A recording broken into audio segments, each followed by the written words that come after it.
that was so powerful for And did you do videos yourself, Levine? Did you just go out and do videos or anything like? at What did you do? at that time. It was just a post on Facebook. I didn't do any videos at that time, and he just said I was doing my telling his story, and so that empowered me to keep telling my story. And then people started coming out of the woodwork and told me, like, people I hadn't seen in 15 years, and they told me how much my story was helping them. So then I started doing public speaking, and I did an event a couple of weeks ago. Like I said, it was a smaller event, but I had 4 people track me down from that event and tell me how much it had helped them. And the one couple, they didn't say it saved their marriage, but his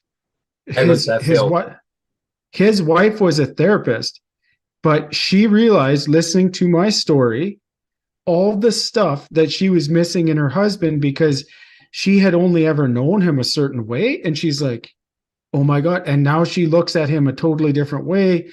And, so it's so amazing. And all I had to do was go up and stand and talk for 20 minutes. Right. And so I love it. I love public speaking. I love coaching. I can tell. It's great. Yeah. Yeah. So kind of to further my story. So after my divorce, my spiritual awakening, then a couple years after that, I met a lady who, for the first time in my life, was showing me unconditional love. And how did you feel? Okay, I'm going to ask you right there. How does it feel? Did you accept it? I was a little skeptical at first. I know it's hard for me. I'm telling you. I was.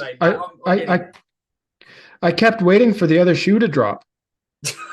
Yeah, I just right? No, like, I was like, hang on a minute, what's going on here? Yeah.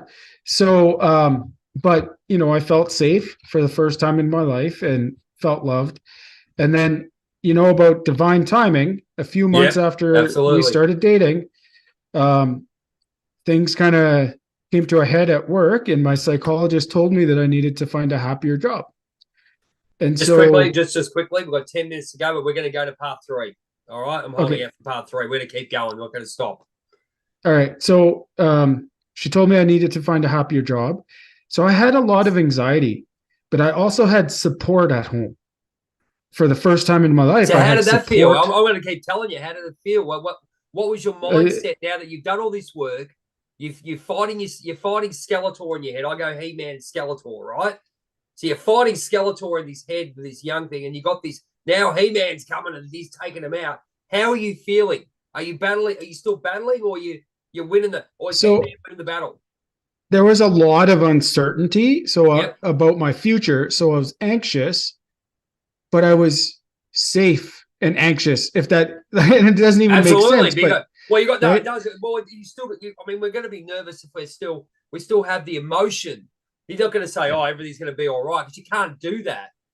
But it's how much emphasis you put on that. I know myself at the same time, how much emphasis you put on that. You can still have that emotion of, oh, hang on, we're still going to work things out. I mean, that's normal every day. I mean, if you're not actually consciously thinking of things like that, you must be, seriously not no idea, really. Let's be honest.